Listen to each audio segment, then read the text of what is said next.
I know that Lucinda doesn't think I'm weak because I show emotion. She's a rock. There's no question. Lucinda's a rock. I remember saying this about Lucinda, that Timothy got the wife he needed and not the wife he probably would have been looking for or the wife he wanted. To see him have his breakdown and come to acceptance, anyone who's grieved for a loved one knows that there are stages to grief, and to see him get to acceptance and then to see him after walking out, come back and hug Lucinda and sort of be appreciative of the fact that she's the one who's got him this far was amazing. I can't wait for the drama with Tori and Jack to blow up. Oh my God, I'm here for that. Anyway, hey there, thanks for stopping by. It's Valerie. Welcome to my channel. If you're new here, don't forget to subscribe, click the like button, turn on the notification bell for when I upload new videos, and definitely leave a comment. In this episode, I'll be reviewing Married at First Sight Australia, Season 11, Episode 22. Make it make sense. In my opinion, if you were to look up the word gullible, you'd find Tori's face there. And I never expected to find it there. And if you were to look up gaslighter, you'd find Jack's face right next to it. And so for him to tell her that I was very anxious on the couch and they kept grilling me. So I just said, you like me more than I like you, but actually I like you the same amount. He's been saying for weeks that he doesn't have a spark with her. He said he knows as soon as he meets a girl that he was going to have sex with her. What doesn't she understand? And for her to say, oh yeah, it's not his fault. It's just they were grilling him and he became too anxious and he didn't understand and he was overwhelmed. Please, that's not Tristan. You're not talking about Tristan. If you're talking about Tristan, then I'll say, yes, he was overwhelmed. Not this man who can stick up for himself, who can bully other grown men on the show and intimidate them into saying what he wants them to say. Please keep quiet. And I don't get why you're sort of putting up with it. Given the fact that you're bragging about being paid big bucks to humble grown men, and yet a small little boy is humbling you and making a fool of you on national TV. I still don't understand Sarah and Tim, because they're talking about their couch session, which was amazing, and the fact that she opened up was great. But still, I don't understand how she went from not wanting to spend time with him, saying, he's a pushover, this, that, and other, to suddenly he's the man of her dreams. And the more he sort of challenges her, the better she feels and the more in love she becomes with him. And I don't know. I wish them the best. I really do wish them the best. If they're 100% genuine, then I wish them the best. But it says Tim likes women that challenge him, and sadly the woman that he's with likes someone who challenges him. I don't know whether she wants to turn him into a mini Jack, but then it would be fireworks. They would be arguing all the damn time. I don't know. Anyway, they all realize that they're going to Byron Bay and everybody's excited. That's where Lucinda's from, so she's happy to go back. But Timothy apparently is like, oh, you'd rather have an anal exam than go to Byron Bay. So it's going to be interesting. I always find couples retreats challenging, so I don't know what drama is going to come with this one. I can't wait. Okay, let's be honest. Let us be honest. Is anyone surprised about the cheating between Michael and Stephen? Nah. No, because from the wedding you could tell Stephen, I don't know who he expected to see at the altar. I don't think he expected to see Michael. And I think Michael telling him that he had been matched with somebody else gave him a reason enough to sort of look for ways of untangling himself from Michael. I don't think he was ever attracted to Michael even on sight. And so he was looking for excuses. Then he tried to use the second option thingy and realized it wouldn't work. And he kept looking for excuse and looking for excuse. When he opened up about his dad leaving his family, I thought, oh my God, they've turned a corner. And then for him to do exactly the same thing that his dad did, nah, that's terrible. That's terrible, because he tried to play it off like, oh, Michael is too female for my liking. He's got too many female tendencies. I prefer someone who's more male-ish. And so, I don't know whether I'll get over that. He should have told him. He shouldn't have committed at the commitment ceremony. He should have told him in front of the experts, I'm sorry, but I don't think I can ever grow anything with you because of A, B, C, D, E, F, G. Instead of them going to get his hair done, and then within a few seconds, he says he's got a spark that's better with that person than it was with Michael. No, I have a feeling they knew each other with that person, with that hairdresser. He's a hairdresser himself, Stephen. How do we know that they didn't date before or they haven't met each other before? Because you can't decide to opt out of the experiment over someone that you've just met for a few seconds doing your hair. What is it about them that stands out as compared to Michael?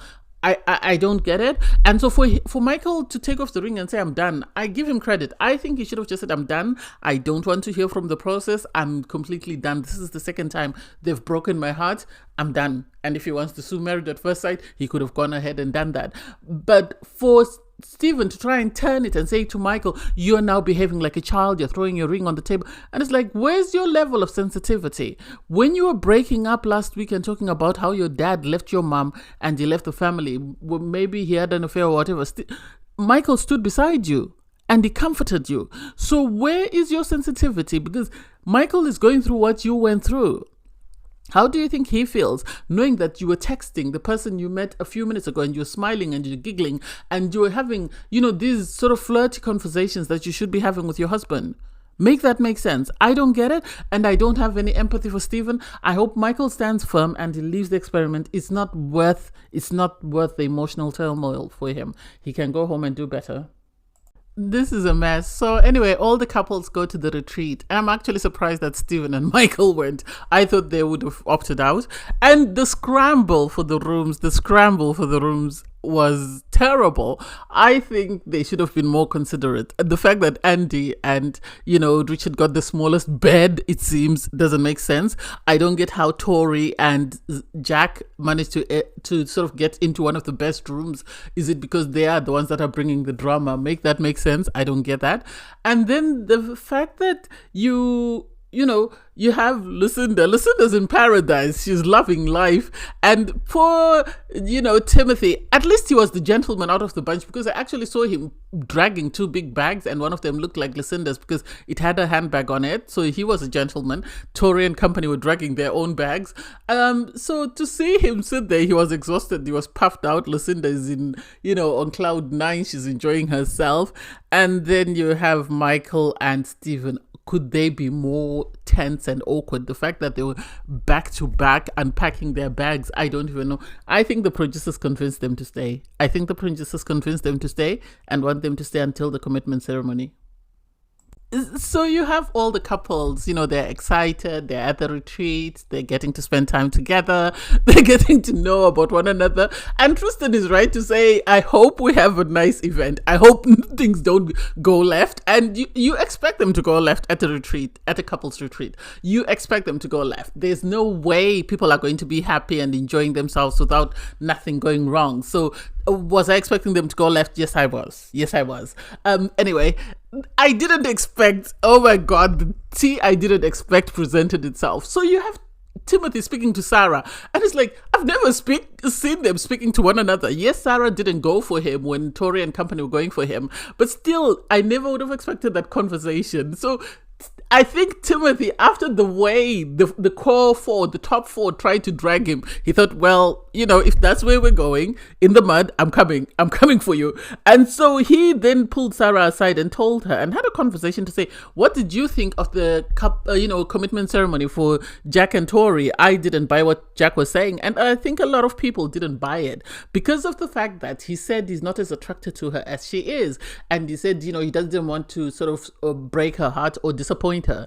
And we all know he's not been in this. From the moment he brought his clients to his wedding, instead of bringing his family, that should have said something. His clients wanted the publicity. He wanted the publicity to show what his clients look like. And so he knew this was a fake thing. So he only brought his mom and dad. So I'm not surprised.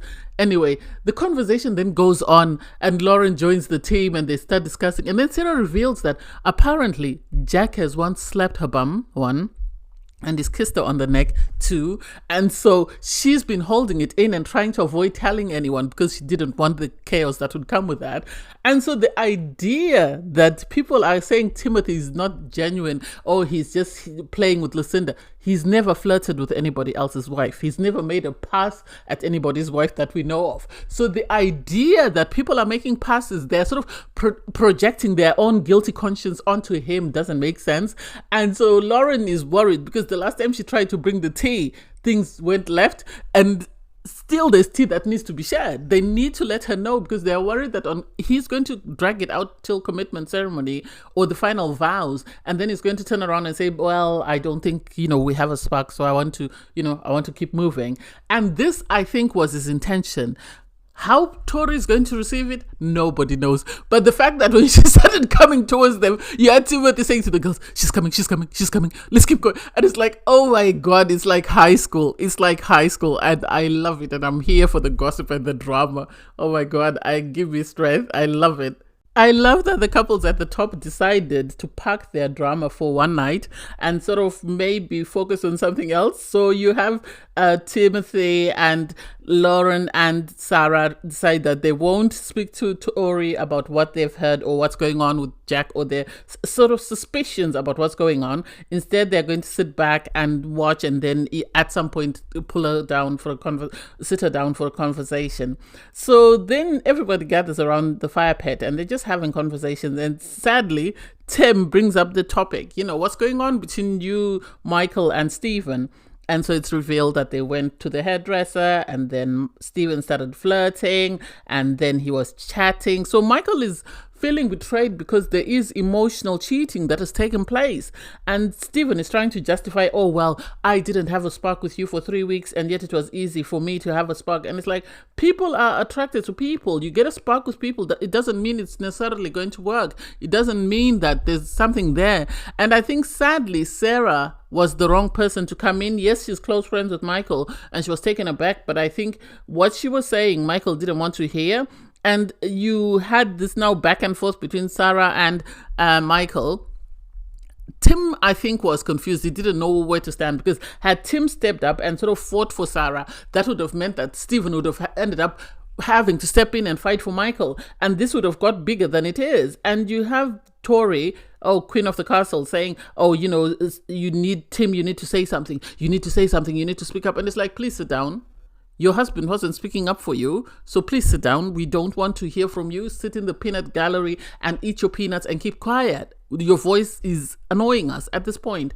I give it to Cassandra because Cassandra will only speak when she feels she has something positive to contribute. She'll never speak just for the sake of speaking. So she came out and said, you can't just base a connection on a spark because what if that spark dies down? It could be just, it's a fling, something that's just going to come and go. So the idea that you'd want to sort of break off your relationship or your connection just because you've got a spark with someone doesn't make sense.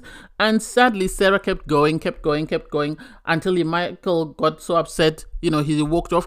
And Sarah's complaining that, why didn't Tim stand up for me? Why didn't he back me up? And it's like, well, if he backs you up, then Stephen has to back Michael up. Then it becomes bigger than it needs to be. It's not necessary for us to go all that way. Yes, something went wrong. We agree something went wrong. That's it.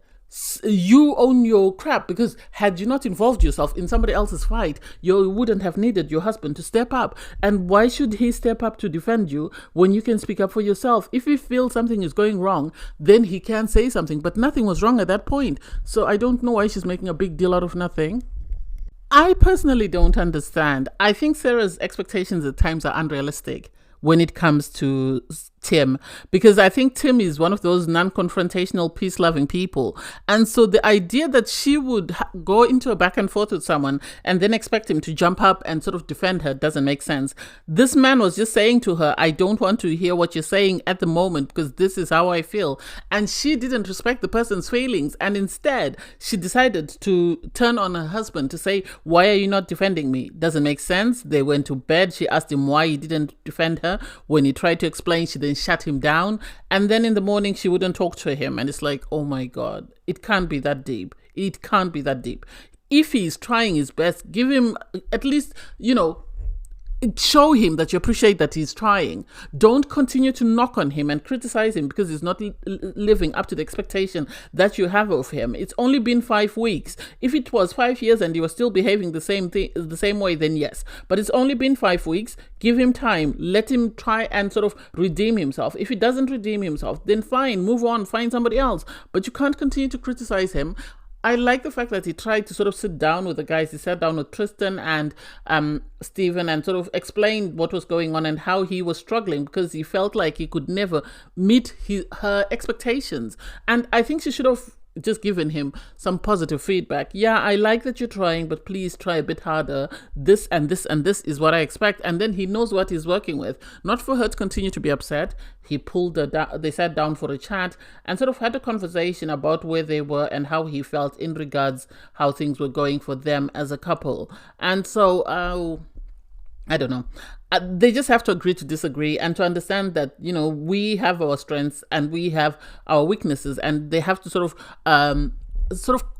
what do I mean? They have to work together. They have to complement each other's shortcomings. That's the best way. Because asking Tim to stand up for her is like asking Sarah to keep quiet. That's never going to happen. So if she needs to understand, if she cannot mellow herself down, he can't hype himself up. And so they have to complement each other in the sense that if he is struggling to sort of hype up, she needs to hype up, and he needs to calm down when she is struggling to calm down, or he needs to help her to calm down. But Sarah can't just expect him to sort of pipe up when that's not who he is as a person. So you have everyone, relaxing, enjoying the retreat, and it's coming. We all know it's coming. You have Ridge is the jackass. He's just enjoying himself. He's always by his wife's side. He doesn't care about what's going on in his, diary cams. He's always making these inappropriate comments. And I think people have just come to accept that this is who he is. He has his silly moments, but he has also a lot of depth to him, and so that's cute. I'm surprised that Stephen decided to have a conversation with Michael. I don't know whether somebody encouraged him, whether it was the producers or whoever.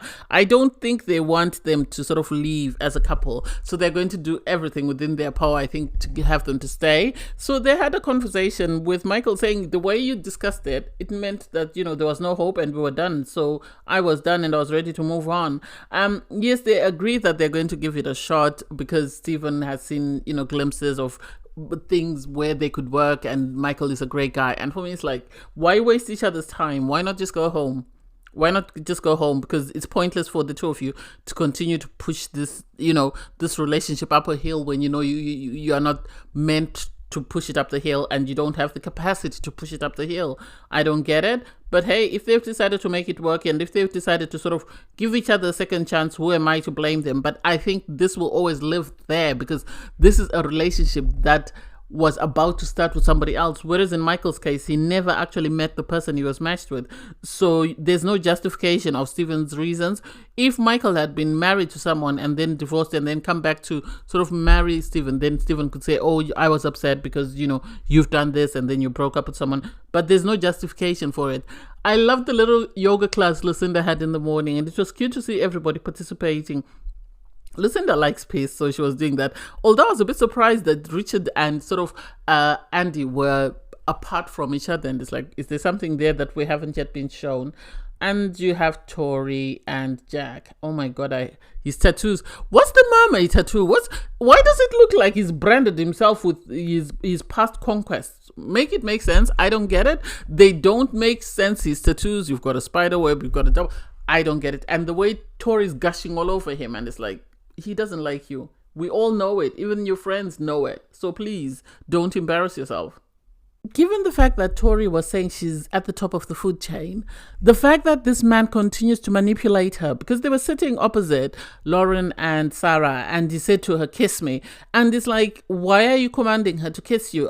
Is it a performance for the girls to show them that whatever happens, she's always going to stick by me? I don't get it. And I think she knew something was up. That's why she sort of said to him, I want to go and get in on that conversation. I think she thought if she went there, she'd be able to break it up, because she must have heard that they were talking negatively about her husband. So for her to go there to them and then have this conversation where they're sort of asking her, what's your deal breaker? What's going on with your coupling? And she's in confessional. Oh, they don't like my husband, so they're always going to have something negative to say about him. I'm not going to comment. I'm not going to say anything, because nothing I say will be received positively. And it's like, that's because your husband is playing you, and everybody, including the producers, can see that he's playing you, and yet you can't see it. And it doesn't make sense to the rest of us that why can't you notice that this man does not feel about you the same way you feel about him? He's told you once. How many times do you want him to tell you? So I think they realized that, whatever we say, she's not in a position to receive it. And besides, Jack was nearby. I think he was just keeping his ears open just to hear what they were saying, just in case something negative about him was said. He knows. I think when people go on the experiment, they get connections with other people in the experiment that are not in their coupling. And because they want to stay on TV, they continue to pretend to be happy with their marriage, but they will be pursuing something else that they can push on after the show ends. Because I personally don't get why, if it's true, Jack felt it was appropriate for him to be touching somebody else's wife in an appropriate way and be kissing her neck. And it's like, how do you think her husband will feel if he hears that? And I can't wait to see what, Tim says when he finds out. I'm going to repeat what I said a while ago. I said Lucinda is the woman that Timothy needed. He might not have wanted her, but she's the woman he needed at the point that the experiment gave her to him. Because they were playing a game and sort of talking about, a get to know you. And so while they were sitting around, I was actually surprised that Jaden was sitting there, and he was asked, what's your biggest fear? And he said, losing my parents. And you could see immediately Lucinda went into protective mode because she knows what her husband has been through. She knows what he's dealt with, the loss of his dad, the pain that came with losing the final member of his family. And not only that, but the things that his dad said to him before he passed away. And so you could see immediately she wanted to comfort him, to hold him, but at the same time, she didn't want to make it uncomfortable for him. So she just sat there and was watching Timothy to make sure he didn't need her. And if he did need her, to make sure that, she gave him what he needed at that time. So they then sat down for a conversation, and this was the moment. This is the reason why Timothy entered the experiment. Anyone who's dealt with grief, I've dealt with grief, I've struggled with grief after losing parents. And so for him to have that breakdown moment, that's the moment of realization, the moment of acceptance, the moment of of acceptance. More or less, I'm going to repeat acceptance because it's one of the stages of grief. And for him to get to acceptance, and for Lucinda to have been there to hold his hand until they got to acceptance, was amazing. I could not commend her more for the role she's played in his life to get him to where he is now.